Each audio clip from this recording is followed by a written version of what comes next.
চোর চোর চোর টিএমসি চোর পিসি চোর ভাইপো চোর তৃণমূলের সব চোর জয় শ্রীরাম পিসি চোর ভাইপো চোর তৃণমূলের সব चोर। नमस्कार, आप देख रहे हैं द क्रेडिबल न्यूज। मैं हूं शालिनी। पश्चिम बंगाल की राजनीति में इस वक्त जबरदस्त उथल पुथल मची हुई है। ताजा मामला टीएमसी सांसद महुआ मोइत्रा से जुड़ा है। कोलकाता से दिल्ली आ रही एक इंडिगो की फ्लाइट में कुछ लोगों ने उनके खिलाफ जमकर नारेबाजी की और इन तमाम चीजों पर महुआ का कहना है कि ये कोई जनता का गुस्सा नहीं है बल्कि सीधा सीधा उत्पीड़न है। उन्होंने नागरिक उड्डयन मंत्री से मांग की कि इन लोगों को नो फ्लाइट लिस्ट में डालकर कड़ा सबक सिखाया जाए। आप लोग एक बार उस वीडियो को भी देखिए जिस वक्त महुआ मोइत्रा फ्लाइट के अंदर मौजूद थी और कुछ लोगों ने जमकर नारेबाजी की। जय श्रीराम जय श्रीराम जय श्रीराम चोर चोर चोर टीएमसी चोर পিসি চোর ভাইপো চোর তৃণমূলের সব চোর চোর চোর তৃণমূলের সব চোর জয় শ্রীরাম জয় শ্রীরাম জয় শ্রীরাম পিসি চোর ভাইপো চোর তৃণমূলের সব চোর।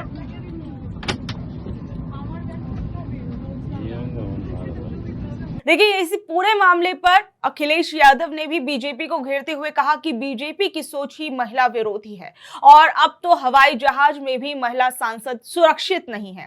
देखिए, जहां एक तरफ महुआ मोइत्रा से जुड़ा हुआ ये पूरा मामला सामने आया, दूसरी तरफ बंगाल की जमीनी राजनीति में इस वक्त बड़ा उलटफेर देखने को मिल रहा है। राज्यपाल RNV रवि ने विधानसभा भंग कर दी है। इसका मतलब ये है कि ममता कैबिनेट की पावर अब खत्म हो चुकी है। ये कदम तब उठाया गया है जब हालिया चुनाव में बीजेपी ने जीत दर्ज की है और टीएमसी को हार मिली है। राज्य में हिंसा का दौर भी जारी है। हावड़ा में झड़पें होने की खबर सामने आ रही है। वहीं शुभेंदु अधिकारी के पीए को भी मार दिया गया है। तब से तनाव और ज्यादा बढ़ गया है। वहीं टीएमसी की हार के बाद अखिलेश यादव कोलकाता पहुंचे और ममता बनर्जी और अभिषेक बनर्जी से मुलाकात की। अखिलेश यादव ने साफ कहा कि बीजेपी को दीदी इसलिए खटकती है क्योंकि वो आधी आबादी की ताकत है। उन्होंने चुनाव कराने वाली संस्थाओं पर भी सवाल उठाए और कहा कि निष्पक्ष चुनाव के नाम पर जो है वो ये संस्थाएं अपनी साख खो चुकी हैं और ये सारी संस्थाएं बीजेपी का साथ दे रही हैं। बहरहाल इन तमाम चीजों को लेकर अखिलेश यादव ने क्या कुछ कहा, जरा सुनिए। मैं अभी आर्यन दीदी से मिलकर के आया हूँ। अभिषेक जी मेरे साथ। हमें याद है जिस समय निष्पक्ष चुनाव हुआ, दीदी यहाँ की मुख्यमंत्री बनी और आज हम लोगों को सबको मिलकर के जो इलेक्शन में बेईमानी हुई है उसके लिए खड़ा होना पड़ेगा। ईमानदारी से इलेक्शन जब हुआ, इलेक्शन कमीशन ने जब इलेक्शन कराया तो वो जीती। और इस बार जो मल्टी लेयर माफियागिरी हुई है इलेक्शन में, कोई कभी सोच नहीं सकता था कि इस तरह की बेईमानी Bharatiya Janata party, election commission, उनके संगी साथी, खुफिया लोग, अंडरग्राउंड लोग मिलकर के इस तरह का चुनाव करेंगे। अभी तक तो हम ये सुनते थे कि जो आज बंगाल करता है वो देश कल करता है, लेकिन बीजेपी ने जो उत्तर प्रदेश में किया बेईमानी, वो एक ट्रायल था उनका और उससे सीख करके पूरा का पूरा चुनाव उन्होंने लूट लिया। सेंट्रल फोर्स हो, election commission, transfer posting, UP का चुनाव भी बड़े करीब से देखा है मैंने। न जाने कितने अधिकारियों की हम शिकायत करते थे, न कभी डीजीपी हटा, न कभी चीफ सेक्रेटरी हटे, न कोई डिस्ट्रिक्ट का अधिकारी हटाया उन्होंने। लेकिन जब बंगाल का चुनाव हुआ, पूरा का पूरा स्ट्रक्चरली उन्होंने अपना बनाया और उनको निर्देश दिए गए कि आपको चुनाव हराना है। आप में से बहुत सारे साथी होंगे, अब तो फोर्स के कई लोगों को 15 दिन की छुट्टी दी है, लीव। इतनी छुट्टी कभी सेंट्रल फोर्स को कभी नहीं मिली। अभी सुना है कि 15 दिन की छुट्टी दी गई है। और जिस तरह का व्यवहार यहाँ हो रहा है पॉलिटिकल वर्कर के साथ, पार्टी ऑफिस के साथ, हम लोग भी सरकार में आए और सरकार से गए, कभी कभी किसी वर्कर, पॉलिटिकल वर्कर के साथ इस तरह का व्यवहार नहीं हुआ। चाहे हमारे साथी अभिषेक हों, आदरणीय दीदी हों, उनको सिक्योरिटी की थ्रेट हो, जिन्होंने इतनी सेवा की हो लोगों की, आखिरकार किसकी ताकत की वजह से ही कर रहे हैं। और मैं तो वो तस्वीरें दिखाना चाहता हूं जो कभी यूपी में तस्वीरें बनी थी, लेकिन ये शायद तस्वीर आपने सबने देखी होगी। ये तस्वीर तो देखी होगी आपने। इससे ज्यादा भयानक काम यहां हुआ है। अगर बुलेट्स के डरा करके वोट डाला जाएगा तो कौन जीतेगा? आप बुलेट से डरा रहे हैं वोट के लिए, और इलेक्शन कमीशन निष्पक्ष नहीं है, बीजेपी के सहारे पे काम कर रहा है। जब बाई इलेक्शन उत्तर प्रदेश का हुआ था, मैं लोकसभा में अपने सभी मेंबर्स को लेकर के, कफन लेकर के गए थे हमारे सांसद, और इसलिए लेके गए थे कि स्पीकर को दे दें जिससे कि इलेक्शन कमीशन तक ये चला जाए, क्योंकि हम लोगों ने कहा कि इलेक्शन कमीशन ही मर गया है। और ये बात हम यूं ही नहीं कहते थे, ये तो पहली तस्वीर है।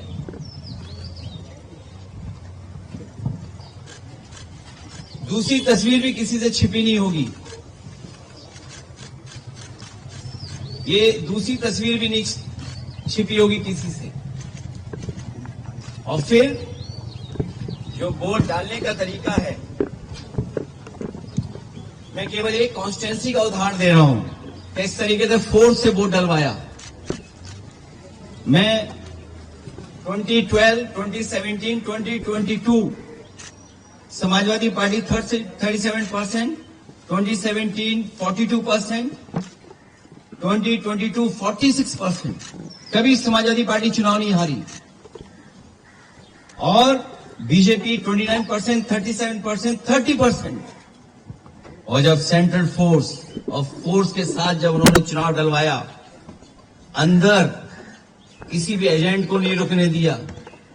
बंगाल में भी यही किया कि जो पॉलिटिकल पार्टी के पोलिंग स्टेशन के अंदर जो एजेंट्स होते हैं, उनको धमकाया, डराया और न जाने क्या क्या तरीका अपनाया होगा। यहां देखिए आप, जब डराया, धमकाया और पुलिस का साथ लिया तो कितना 77% पहुंच गया वोट बीजेपी का। 77%। ये वो डेटा मैं दिखा रहा हूं जो इलेक्शन कमीशन के पास भी अवेलेबल होगा। ये तो पूरे इलेक्शन की प्रक्रिया ही बदल दी इन्होंने। और अब तो ऐसा है, बीजेपी की सरकार में इलेक्शन कमीशन से मिलकर के पहले आपको रिजल्ट मिल जाएगा, सर्टिफिकेट मिल जाएगा, उसके बाद काउंटिंग होगी, उसके बाद वोट पड़ेंगे, उसके बाद वोटर लिस्ट ठीक की जाएगी। पूरा चुनाव ही अलग कर दिया ना, पूरी चुनाव की प्रक्रिया ही बदल दी इन्होंने। और आदरणीय दीदी इनकी आंखों में खटकती हैं। आदरणीय दीदी संघर्ष करने वाली हैं, वो निराश होने वाली नहीं है।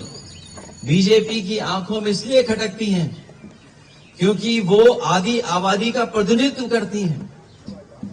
और भारतीय जनता पार्टी के लोग जो पुरुषवादी हैं, सामंतवादी हैं, कभी नारी को बढ़ते हुए नहीं देख सकते। इन्होंने नारी को मुख्यमंत्री नहीं बनने दिया। राजस्थान में जो पहले मुख्यमंत्री की दावेदार थी, मुख्यमंत्री रही, और देश में केवल एक मुख्यमंत्री आधी अधूरी बनाई, जिनके पास कोई पावर नहीं है। इसलिए हम इस लड़ाई में आदरणीय दीदी के साथ हैं, क्योंकि लोकतंत्र को बचाना है, संविधान को बचाना है। अगर हमारे वोट के अधिकार को ही छीन लेंगे तो फिर क्या लोकतंत्र बचा? इतनी डेमोक्रेसी को किसी ने डिस्ट्रॉय नहीं किया हुआ जितना भारतीय जनता पार्टी ने किया। और भारतीय जनता पार्टी पावर के लिए, अपनी ताकत के लिए किसी भी सीमा तक जा सकती है, कोई भी कानून नियम तोड़ सकते हैं। और उत्तर प्रदेश में हम लोगों ने बड़े करीब से देखा, वहां पर ये जो करते थे वो यहां पर किया है। कोलकाता पहुंचे अखिलेश यादव ने बीजेपी पर निशाना साधते हुए कहा कि बंगाल में लोगों ने दबाव में मतदान किया है। इसके साथ ही उन्होंने आरोप लगाया कि निष्पक्ष चुनाव कराने वाली संस्थाओं ने भी विश्वसनीयता खो दी है। तो इसको किस तरीके से देख रहे हैं? देखिए, माननीय राष्ट्रीय अध्यक्ष जी तो 5 तारीख को जाना चाहते थे कोलकाता, लेकिन आदरणीय ममता दीदी हमें लगता है कहीं बिजी रही होंगी, तो उन्होंने आज का समय दिया था। राष्ट्रीय अध्यक्ष जी वहां पर गए और वहां पर उन्होंने उनसे मुलाकात की, इंडिया ब्लॉक को और मजबूत करने की बात हुई वहां पे। और ये देखिए, जग जाहिर है, ये सब जानते हैं कि किस तरीके से अराजकता फैला करके, किस तरीके से लोगों को दबाव में लेकर के वहां पर पोलिंग कराई गई। और हम समझते हैं जिस तरीके से सेंट्रल फोर्सेस की वहां पे एजेंसीज लगी, ईडी, सीबीआई, सब तो वहां पे काम कर रहे थे। सेंट्रल की जो भी एजेंसीज हैं सब वहां पे काम कर रही थी। एसआईआर के नाम पे कितनी बड़ी धांधली हुई। तो हम समझते हैं कि वहां पर लोकतंत्र से चुनाव नहीं, वहां पर लूटतंत्र से चुनाव हुआ है। और भारतीय जनता पार्टी जो है वहां पर वोट से नहीं, लूट से वहां पर चुनाव जीती है। अखिलेश यादव की ममता बनर्जी के साथ इस मुलाकात को लेकर और बंगाल के हालातों को लेकर कुछ राजनीतिक प्रतिक्रियाएं भी सामने आई हैं, जरा उन्हें भी सुनिए। राज्यपाल ने विधानसभा को भंग कर दिया। हार के बाद एक बौखलाहट हुई ममता जी को, और बौखलाहट में उन्होंने गलत निर्णय लिया जो संविधान को नहीं माना। तो उसके ऊपर राज्यपाल के पास अधिकार है विधानसभा भंग करने का। तो राज्यपाल ने संविधान के दायरे में अपना विधानसभा भंग कर दिया। तो बंगाल चुनाव को अखिलेश ने हेराफेरी बताया। वो कल कोलकाता में ममता बनर्जी के आवास पर मुलाकात भी की। गए हैं वहां ढाढ़स बनाने, सांत्वना देने की अभी तो आप एक ही बार हारी हैं, हम तो 2 बार हार करके हैं। चलो हम और आप मिल करके हार की श्रृंखला बनाएं। जीतना तो है नहीं। 4 घंटा बेहोश थे, रिजल्ट बंगाल का। कल पहुंचे थे बंगाल, ममता बनर्जी और अभिषेक बनर्जी से मिले। उन्होंने कहा आज की उन्होंने अखिलेश यादव ये ममता बनर्जी अभिषेक बनर्जी से सीखने गए थे, क्योंकि अभी उत्तर प्रदेश का चुनाव। तो जिस तरह से ममता बनर्जी और अभिषेक बनर्जी को वहां के लोगों ने उखाड़ फेंका, आने वाले समय में समाजवादी पार्टी का भी हाल वही उत्तर प्रदेश में होना है। इसलिए अच्छा है पहले से दोनों का दोस्ती हो गया। तो बहरहाल आप लोग इस बारे में अब क्या कुछ कहेंगे, नीचे दे कमेंट बॉक्स में अपनी राय जरूर बताइएगा। और ऐसी अपडेट से जुड़े रहने के लिए देखते रहिए द क्रेडिबल न्यूज। मैं हूं शालिनी, धन्यवाद।